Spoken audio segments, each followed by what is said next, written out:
বেসুরো বাজতে অনেকদিন ধরেই শুরু করেছিল। বিশেষ করে রাজ্য সভাপতি বারবার অ্যালার্ম বাজিয়েছিলেন সঠিক সময় সবাইকে সতর্ক করে দেওয়ার জন্য। বেশ কয়েকবার হলুদ কার্ড দেখিয়েছিলেন, কিন্তু রাজ্য সভাপতি নিজেই যে নিজেকে লাল কার্ডটা দেখিয়ে দেবেন সেটাকে বুঝতে পেরেছিল। বারবার রাজ্য সভাপতি বলেছিলেন অসতর্ক কথাবার্তা বলবেন না, বললে ডিমের অভিমুখ ঘুরে যেতে বেশি সময় নেবে না। আমাদেরকেও বুঝিয়ে দিতে হবে দল এবং সরকার এক নয়। আগের সরকারগুলো যা করে গিয়েছে, পশ্চিমবঙ্গের নতুন আসা বিজেপি সরকার দৃষ্টান্ত স্থাপন করবে মানুষের সামনে। কিন্তু সবই যে কথার কথা, সেটা তিনি নিজেই প্রমাণ করে দিয়েছেন সবার আগে। নেতাজি সুভাষচন্দ্র বসুকে নিয়ে আলটপকা মন্তব্য করবার পর আসরে নেমে পড়েছেন ঢাল নেই তলোয়ার নেই নিধিরাম সর্দার, যার নাম আপনারা কেউ কোনোদিন শোনেননি।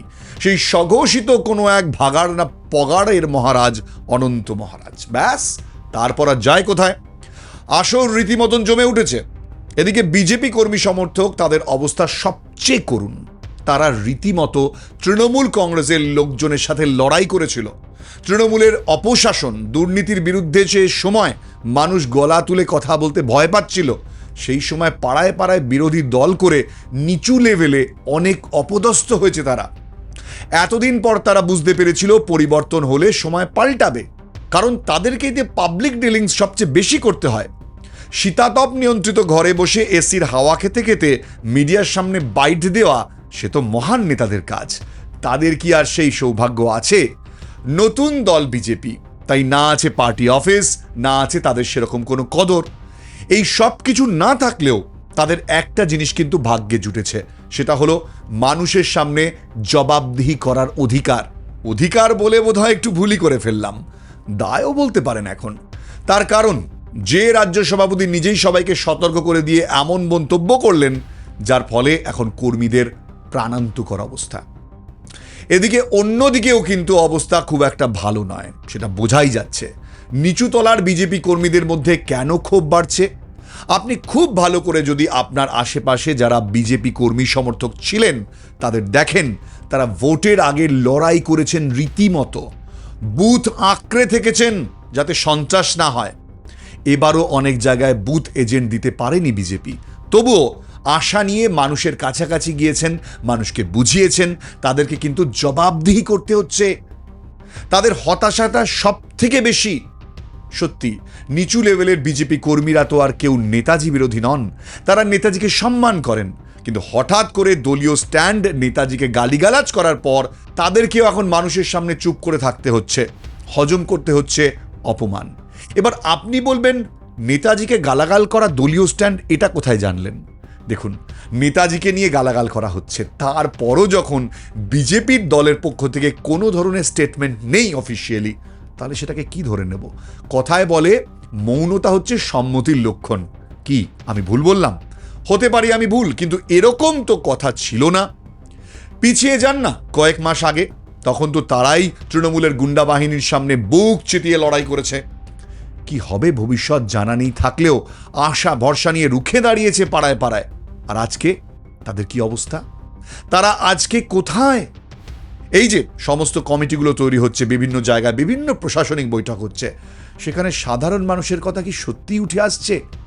আমি এর আগেও একাধিকবার বলেছি, পশ্চিমবঙ্গের মতন একটা ড্রাই স্টেট, যেখানে এত বছর ধরে কোনো শিল্প নেই, মানুষের হাতে কোনো অর্থ নেই, মানুষের ভাড়ে মা ভবানী, সেখানে বিজেপি এসেছে 3,000 টাকা লক্ষ্মীর ভাণ্ডার দেবে বলে। মানে ওই আর কি অন্নপূর্ণা ভাণ্ডার, যার নাম পরিবর্তন করে রাখা হয়েছে। 1500 টাকার বদলে আপনারা এখন কত পাবেন? 3,000 টাকা। কিন্তু আপনারা পাবেন বেকার ভাতা, আপনারা পাবেন বার্ধক্য ভাতা। কিন্তু প্রত্যেকটা জায়গাতেই দেখা যাচ্ছে কোনো না কোনো গেঁড়াকল হয়ে বসে রয়েছে, মানুষকে বারবার ব্যতিব্যস্ত করছে উপরতলা। আর যদি সেই প্রশ্নগুলো তোলেন, সঠিক প্রশ্ন, তাহলে আপনি দেশদ্রোহী, আপনি দেশ বিরোধী, আপনি অ্যান্টি ন্যাশনাল, আপনি অ্যান্টি সোশ্যাল। আচ্ছা, তাহলে তৃণমূলের সাথে আপনাদের আজকে ফারাকটা কি রইল মশাই? নিচুতলার বিজেপি কর্মীদেরও আশা ভরসা ছিল এইবার দিন পাল্টাবে, কিন্তু তারাও অনেক জায়গাতেই সঠিকভাবে জায়গা পাচ্ছেন না। প্রথমে তো ভালো তৃণমূল উন্নততর বিজেপি হওয়ার জন্য ঝাঁপিয়ে পড়ল। যে সায়নী ঘোষ শিবের অপমান করেছে প্রায় 3 বছর 4 বছর আগে, বিজেপির কর্মীরা হিন্দুদের আত্মাভিমান নিয়ে সকল জায়গায় বলে বেরিয়েছে, আজকে তাদেরকেই আবার ঢোক গিলতে হচ্ছে, সায়নী ঘোষকে স্বীকার করতে হচ্ছে। জুন মালিয়া, যিনি ভোটের আগে বিজেপি কর্মীদের পেটানোর নিদান দিয়েছিলেন, এখন তাকেও ঢোক গিলতে হচ্ছে, মানে তার কথা উঠলেই। সুদীপ বন্দ্যোপাধ্যায়, যিনি 4 তারিখের পর বিজেপিকে আর খুঁজে পাওয়া যাবে না বলে বলেছিলেন, তাকেও এই মুহূর্তে তিনিই কিন্তু ডেট চাইলে তার জন্য ডেট থাকছে, তিনি দেখাও করে যাচ্ছেন শুভেন্দু অধিকারীর সঙ্গে। এটাই হয় রাজনীতিতে, সব কিছু সময়ের সাথে সাথে বদলে যায়। যারা বিজেপিটা করলো, যারা কোনোদিন রাজনীতি করেনি, বিজেপিকে দেখে, কেন্দ্রের সরকারকে দেখে আত্মবিশ্বাসের সঙ্গে বিজেপি করতে এলো, তাদের অবস্থাটা কি একবার সেটা ভেবে দেখুন। কারণ বিজেপিটা তো আর তৃণমূলের অন্তর্দ্বন্দ্বের জায়গা ছিল না। বিজেপি তো একটা রাজনৈতিক দল, তারা পশ্চিমবঙ্গে দীর্ঘদিন ধরে রাজনীতি করেছে, কিন্তু সেইভাবে প্রশাসনিক ক্ষেত্রে সফলতা পায়নি, কিন্তু এখন পেয়েছে। তাই তাদের সবচেয়ে বড় কি দায়িত্ব ছিল? তাদের যে নতুন চিন্তা ভাবনা, তাদের যে আদর্শ, তাদের যে উন্নয়নের রোডম্যাপ, তা মানুষের সামনে তুলে ধরা। রাস্তা খারাপ, এদিকে ব্রিজের উপরে রং গেরুয়া হয়ে যাচ্ছে নীল সাদা থেকে। এটাই বর্তমানে পশ্চিমবঙ্গের ছবি। একটা কথা যদি ভুল বলে থাকি, একটা কথা আপনি চ্যালেঞ্জ করতে পারেন, কিন্তু আমরা কি দেখতে পাচ্ছি এখন? যত দিন যাচ্ছে বিজেপিটা আসলে হয়ে যাচ্ছে তৃণমূলের অভ্যন্তরীণ গোষ্ঠীদ্বন্দ্বে কার কি রাগ হয়েছে তা মেটাবার ক্ষেত্র। আপনি আমাদের মাননীয় শিল্পমন্ত্রী তাপস রায়কে দেখুন, রাজ্যের মুখ্যমন্ত্রীকে দেখুন, কিংবা বিজেপি নেতা সজল ঘোষকে দেখুন, প্রত্যেকের যে বক্তব্য, প্রত্যেকের যে কথাবার্তা, সেটা তো বোঝাই যাচ্ছে যে তারা তৃণমূলে কোণঠাসা হয়েছিল এবং সেই রাগ থেকে তারা এখনো প্রতিশোধ স্পৃহায় বিজেপির মঞ্চটাকে ব্যবহার করে যাচ্ছে। কেউ কেউ তো আবার নতুন বিজেপি করছেন, মানে ওই ভোটের রেজাল্ট বের হওয়ার জাস্ট 1 ঘন্টার মধ্যে তারা আবার অতিরিক্ত হিন্দুত্ববাদী প্রমাণ করতে গিয়ে আসলে হিন্দুদের যে আদর্শ সেটাকেই ক্ষুণ্ণ করে ফেলেছেন। অন্নপূর্ণা ভাণ্ডার বলা হয়েছিল যে 3,000 টাকা করে দেয়া হবে, তারপর সময় বাড়ছে, বেশ কিছু মানুষ পেয়েছেন, কিছু প্রতিশ্রুতি অনুযায়ী যত মানুষকে দেওয়ার কথা ছিল বেশিরভাগ অংশই এখনো পর্যন্ত পাচ্ছেন না।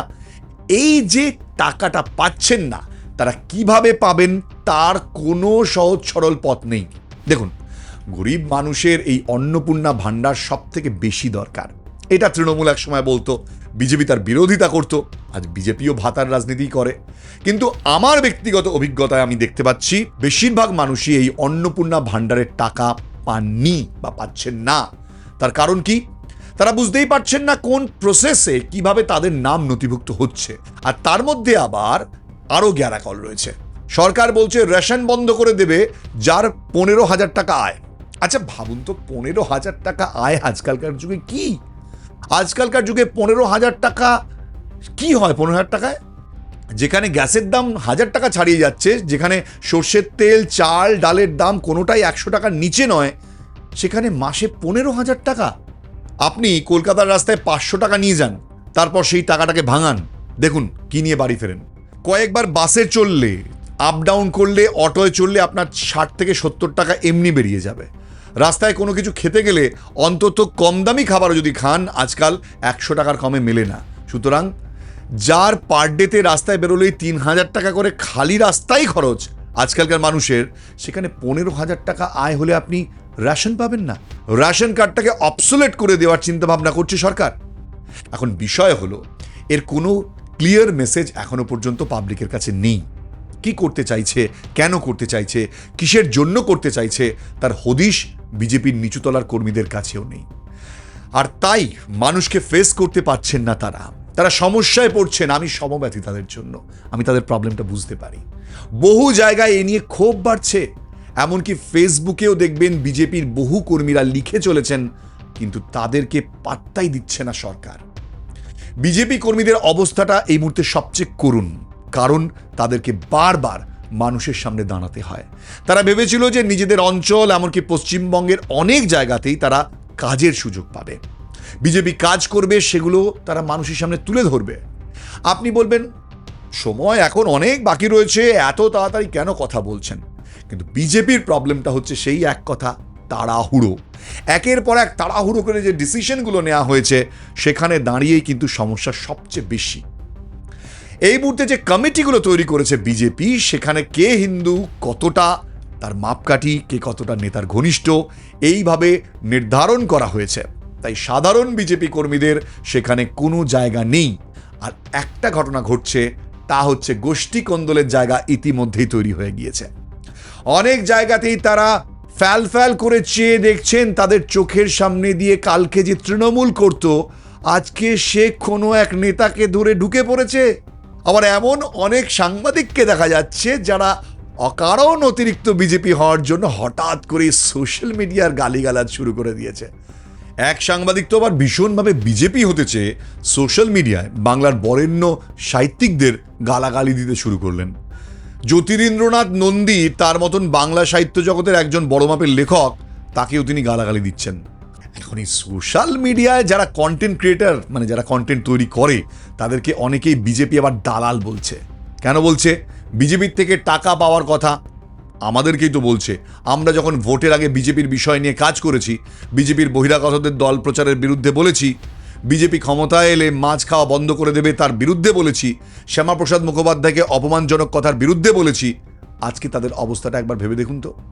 আজকে যখন নেতাজি সুভাষচন্দ্র বসুর বিরুদ্ধে তীব্র অপমানজনক কথা বলা হচ্ছে, তখন আমরা যখন তার প্রতিরোধ করছি, প্রতিবাদ করছি, তখন অনেকে এসে আমাদেরকে কি বলছে? দেশদ্রোহী, আমরাই অ্যান্টি ন্যাশনাল। এটাই তো হওয়ার ছিল বস। এখন এখানে সাধারণ বিজেপি কর্মীদের অবস্থা আরও করুন, কারণ তারা তো দলটা করে, জবাবদিহিগুলো করতে হচ্ছে। এখন অন্নপূর্ণা ভাণ্ডারের যে কাকিমা বা জেঠিমারা টাকা পাচ্ছেন না, তাদেরকেই তো গিয়ে ধরছেন। টাকাটা এখনো ঢুকলো না কেন রে বাবা? কি হবে? আগে তো 1500 টাকা পেতাম, কিন্তু আমাদের কি বাতিল করে দিল? তারা কি বলবে, কি উত্তর দেবে তারা? একইভাবে দেখুন, পশ্চিমবঙ্গের সবচেয়ে বড় উৎসব দুর্গোৎসব। কত মানুষের রুজি রুটি, কত মানুষ ঠাকুর দেখতে আসেন, কিন্তু এখনও পাড়ায় পাড়ায় অনেকে পুজো করতে ভয় পাচ্ছে। যারা তৃণমূল আমলে পুজো করত, সবাই যে নেতাকর্মী ছিল তা তো নয়। অনেকেই পুজো করার জন্য দায়ে পড়ে তৃণমূলের কাছাকাছি যেতে হয়েছিল। এখন তাদের সাথেও বিজেপি নেতাদের কোনো যোগাযোগ নেই। উল্টে যখন তখন গুন্ডা দমন আইন বা কিছুতেই জেলে ঢুকিয়ে দেওয়ার যে ভয় দেখানো হচ্ছে, তার ফলে তারা ভয় পাচ্ছে যে কোনো একটা ছুতোয় না তো যদি একবার পুজোয় কোনো গন্ডগোল হয় আর আমাদেরকে অ্যারেস্ট করে, তার থেকে দরকার নেই, আমরা পুজো করব না, বাড়িতেই বসে থাকি। তাই এবার কলকাতার বড় বড় দুর্গাপুজো, যেগুলোর মিটিং আগেই হয়ে যেত, এখনো পর্যন্ত কিছুই রেডি হয়নি। এবার এত বড় একটা উৎসব, এত লোকের রুটি রুজি, এবার হবে তো? এটা নিয়ে রীতিমতো অনেকেই কিন্তু চিন্তিত। পশ্চিমবঙ্গে ক্ষমতায় এসে বিজেপি উচিত ছিল কি বলুন তো, মাস্টার স্ট্রোক দেয়া, দুর্গাপুজোর মিটিংগুলো আগেই করে ফেলা, পেছন থেকে সাহায্য করা, যাতে এইবার আরও বড় করে হয়। কিন্তু তারা সেটা পারল না। এমনকি পশ্চিমবঙ্গকে বলা হয় ভারতের cultural state, Kolkata cultural capital. সেইখানে যিনি কালচারাল মন্ত্রী, তিনি সঠিকভাবে বাংলা ভাষাটাই বলতে পারছেন না। এটাও কি বাঙালি মানুষের মধ্যে ক্ষোভ বাড়াবে না? এই প্রশ্নটাও কিন্তু অনেকেই তুলছেন। একই রকম অবস্থা কলকাতার আরেকটা বড় ইভেন্ট, কলকাতা বইমেলাকে নিয়ে। বইমেলা এখনো পর্যন্ত কোনো রকম কোনো মিটিং হয়নি, কিন্তু এবছর কলকাতা বইমেলার 50 বছর। কে বইমেলা করবে, কিভাবে করবে, কেউ কিছুই জানতে পারছে না। এশিয়ার এত বড় বইমেলা যেটা কলকাতায় হয়, সেটা আমাদের গর্ব। আর সেখানে যদি দেখা যায় শুধুমাত্র জোর করে জাতীয়তাবাদী বানানোর মেলা শুরু হয়ে গেল, জোর করে হিন্দুত্ববাদী বানানোর মেলা, অন্যান্য অনেকেই স্থান পেল না, একে আমার পছন্দ নয় বলে তাকে বের করে দিলাম, সেখানে বাংলা ভাষা, সাহিত্য, সংস্কৃতির উৎকর্ষতা যেভাবে প্রতি বছর বৃদ্ধি পেত, তার জায়গায় কিন্তু ঠিক আগের ওই তৃণমূল সরকার যা করে গেছে তা হবে এবং আরও বেশি হবে। যেভাবে মমতা ব্যানার্জি অসভ্য নির্লজ্জের মতো প্রতি বছর বইমেলা নিজেই উদ্বোধন করে দিতেন, সেটা এবছরও তাই হচ্ছে। দলীয় মুখ্যমন্ত্রী বইমেলা উদ্বোধন করছে, বা কেন্দ্রীয় কোনো সরকারের নেতা মন্ত্রী, কোনো সাধু বাবা এসে বইমেলা উদ্বোধন করছে। আন্তর্জাতিক বইমেলার সেই ঐতিহ্য আর থাকছে না। সেটাও কিন্তু এশিয়ার কাছে পশ্চিমবঙ্গ এবং ভারতের সম্মানের জন্য খুবই ক্ষতিকারক। আর সেই দিকেই এগোচ্ছে, কারণ এখনো পর্যন্ত কোনো রকম সিদ্ধান্ত নেওয়া হয়নি। আর যারা যারা পুজো করব বা বইমেলা করব বলে লাফাচ্ছে, তাদের কি আগের কোনো অভিজ্ঞতা রয়েছে? এইসব মেলার ক্ষেত্রে বা বড় কোনো ইভেন্টের ক্ষেত্রে কিন্তু অভিজ্ঞতা একটা বড় দাম আছে। যারা এত বছর ধরে করে এলেন, তাদেরকে দমিয়ে দিয়ে কিছু নতুন উড়ে এসে জুড়ে বসা লোক, তারা কতটা কি করতে পারবে? নাকি পরিস্থিতির গঙ্গায় হাত ধুয়ে কিছুটা লাভবান হয়ে তারা সরে পড়বে? এর দায়টা তো দলের ওপরই এসে পড়বে না? আর সেই সমস্ত জবাবদিহিগুলো তো করতে হবে নিচুতলার বিজেপি কর্মীদের। সেই কারণগুলো বুঝে কি তাদের মধ্যে ক্ষোভ বাড়ছে? তারা কিন্তু বুঝতে পারছে অশনি সংকেত আসছে। ইতিমধ্যে বেশ কিছু জায়গা থেকে তোলাবাজির খবর এসেছে। আমরা দেখলাম এখন বিজেপি নেতা জিতেন্দ্র তিওয়ারি তিনি বলছেন যে দিলীপ ঘোষও কয়েকটা জায়গায় বলে ফেলেছেন, মাননীয় রাজ্য সভাপতি তিনিও সতর্ক করেছেন, কিন্তু কোনো জায়গাতেই আটকাতে পারছেন না। তার কারণ কি? তার কারণ এটাই যে দলীয় কর্মীদেরকে সেরকমভাবে গুরুত্ব না দিয়ে আসলে বিজেপির ভেতরে অন্তর্দ্বন্দ্ব, অন্তর্কলহ কি বাড়ছে। বহু মানুষ বহু কারণ বিশ্লেষণ করছেন, কিন্তু কারণ যাই হোক, সামলাতে তো হবে বিজেপিকেই, বাইরে থেকে তো কেউ এসে সামলে দেবে না। এই যে তোলাবাজির যে অভিযোগগুলো আসছে, সেই বিষয়ে তো কড়া পদক্ষেপ দলের ভেতরেই তাদেরকে নিতে হবে। গোষ্ঠী কোন্দলকেও তাদেরকেই রুখতে হবে। পশ্চিমবঙ্গের সংস্কৃতির উৎকর্ষতা যাতে আরও বাড়ে, কোনোভাবেই তাদের মনে অন্য কোনো রকম সন্দেহ না জাগে, সেটাও বিজেপিকেই দেখতে হবে। কিন্তু সেটা কিন্তু ক্ষমতার আসার পর থেকে সেরকমভাবে দেখা যাচ্ছে না। এবং বিজেপি যাদের কাঁধে ভর দিয়ে ক্ষমতায় এসেছে, সেই বিজেপি কর্মীরা তাদের হতাশা বাড়ছে। সেই হতাশার প্রতিফলন আমরা প্রত্যেক দিন দেখতে পাচ্ছি ফেসবুক বা সোশ্যাল মিডিয়ায়। ইতিমধ্যে আপনারা জানেন যে নেতাজিকে নিয়ে যে বিতর্ক চলছে, সেই বিতর্কে কোনোভাবেই বিজেপি নেতৃত্ব কোনো অফিসিয়াল স্টেটমেন্ট দিচ্ছে না। তা নিয়ে পথে নামছে মানুষ, প্রতিবাদ হচ্ছে। কিন্তু এরই পাশাপাশি এই ঘটনাকে কেন্দ্র করে কোথাও কি কামতাপুরী আন্দোলন আবার মাথাচাড়া দিয়ে উঠছে না? এগুলোকে কেন দমন করছে না বিজেপি সরকার? কি ভাবছে প্রশাসন? এখন যদি দেখুন দাবড়ে ধমক দিয়ে সোশ্যাল মিডিয়া বন্ধ করে দেয়া হয়, কথা বলার অধিকার বন্ধ করে দেয়া হয়, তাতে কি সমাধান হবে? ভেতরের ক্ষোভ তো থেকেই যাচ্ছে, এবং তার বহিঃপ্রকাশ যে অন্যভাবে হবে না, সেটাও কি গ্যারান্টি দেওয়া যায়? সুতরাং লক্ষণ কিন্তু খুব একটা ভালো নয়। দেখুন, অনেক সাংবাদিক প্রকাশ্যে রাজনীতি করতে নেমে পড়েছেন, আর আমরা আগেই বলেছি সাংবাদিকদের কথাবার্তা রাজনৈতিক নেতাদের থেকেও ভয়ঙ্কর হয়ে উঠেছিল। সেটাও আমরা বলেছি, যা কখনোই কাম্য নয়। এবার ইতিমধ্যেই কোনো সাংবাদিককে নিয়ে আবার প্রশ্ন উঠছে যে অমুক সাংবাদিক চ্যানেল ছেড়ে দিয়েছেন কেন? হয়তো তাকে কোয়েল মল্লিকের খালি জায়গায় রাজ্যসভায় পাঠানো যেতে পারে। কিন্তু অনেকে বলছেন বিজেপি একটা নতুন স্ট্র্যাটেজি নিয়েছে। তার কারণ, যারা এতদিন সোশ্যাল মিডিয়া তাদের পক্ষে কথা বলতো, হঠাৎ করেই কয়েক মাসের মধ্যে তারা বেসুরো, তারা উল্টো সুর বলছে। তাই বড় মাপের কিছু সাংবাদিককে দিয়ে নতুন কোনো সোশ্যাল মিডিয়া চ্যানেল খুলিয়ে সোশ্যাল মিডিয়াতে নিজেদের দাপট বজায় রাখতে চাইছে বিজেপি। এমন বহু কথা কিন্তু বাতাসে ভাসছে। কোনটা সঠিক কোনটা বেঠিক তা তার সময় বলে দেবে। তবে একটা কথা এর মধ্যে খুবই গুরুত্বপূর্ণ, যা আমাদেরকে গুরুত্ব দিয়ে ভাবতে হবে, যে সোশ্যাল মিডিয়া কন্টেন্ট ক্রিয়েটাররা এতদিন তৃণমূলের অপসারণ দেখে বিজেপির পক্ষে বলেছে, তারাও তো মানুষের কাছে দায়বদ্ধ। কারণ যারা এটা করেছে তাদের তো অনেককেই সেই সময় অনেক কথা বলেছে। কত টাকা পেয়েছেন বিজেপির কাছ থেকে, এবছর পেমেন্টটা ঢুকে গেছে তো, কমেন্ট বক্সে গিয়ে দেখে আসবেন। এমনকি আমাদের নামেও প্রচারিত হয়ে গিয়েছে আমরা নাকি মাসে মাসে বিজেপির থেকে খাম পাই।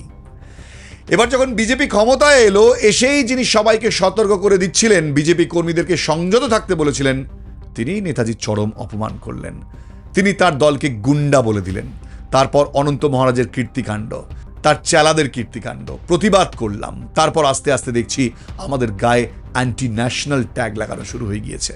এবং অন্যান্য যারা কন্টেন্ট ক্রিয়েটাররা, যারা মানুষের নিচুতলার ক্ষোভটা বুঝতে পারছে, এবং যে বহু মানুষ অন্নপূর্ণা ভাণ্ডারের ৩,০০০ টাকা পেল না, যারা বিজেপিকে ভোট দিয়েছিল, তারা হতাশ হচ্ছে, তারা বারবার তাদেরকেই বলছে।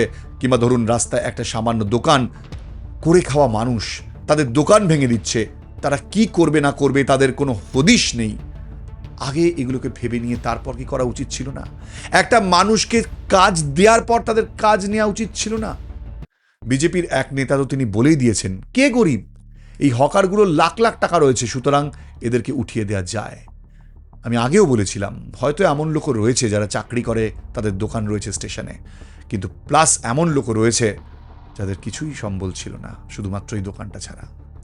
এই বিষয়গুলো মনে হয় আরো গভীরভাবে ভাবা উচিত ছিল।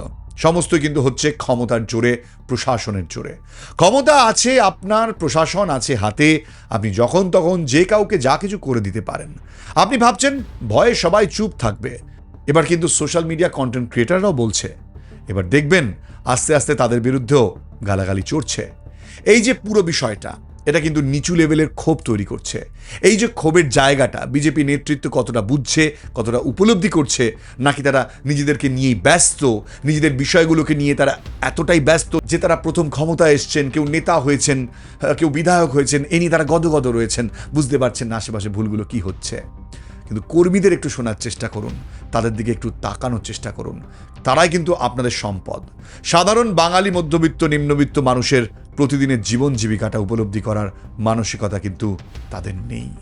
রাতারাতি ক্ষমতায় এসেই তারা ভোল বদলে ফেলল। এই বিষয়টা কিন্তু আজকে নিচুতলার বিজেপি কর্মীদের মধ্যে গুরুত্ব পাচ্ছে। এই প্রশ্ন কিন্তু উঠছে, সেগুলো যারা তাদের সাথে প্রতিদিন ওঠা বসা করেন তাদের সোশ্যাল মিডিয়া দেখবেন বিজেপির বহু নেতাদের বিরুদ্ধেই তাদের ক্ষোভ উগড়ে দিচ্ছেন তারা সোশ্যাল মিডিয়ায়। একদিকে বিজেপির উচ্চ স্তরের অনেক নেতাই প্রকাশ্যে স্বীকার করে ফেলেছেন যে তোলাবাজি হচ্ছে, আবার অন্যদিকে আমরা দেখতে পাচ্ছি কর্মীরা তারাও হতাশ। তারা সোশ্যাল মিডিয়ায় বলছেন যা ভেবেছিলাম তা হলো না। এই যে হতাশা, এই হতাশা কিন্তু বিজেপির দিকে খুব তাড়াতাড়ি ধেয়ে আসছে। কদিন হয়েছে বিজেপি সরকার এসেছে? মাত্র কয়েক মাস।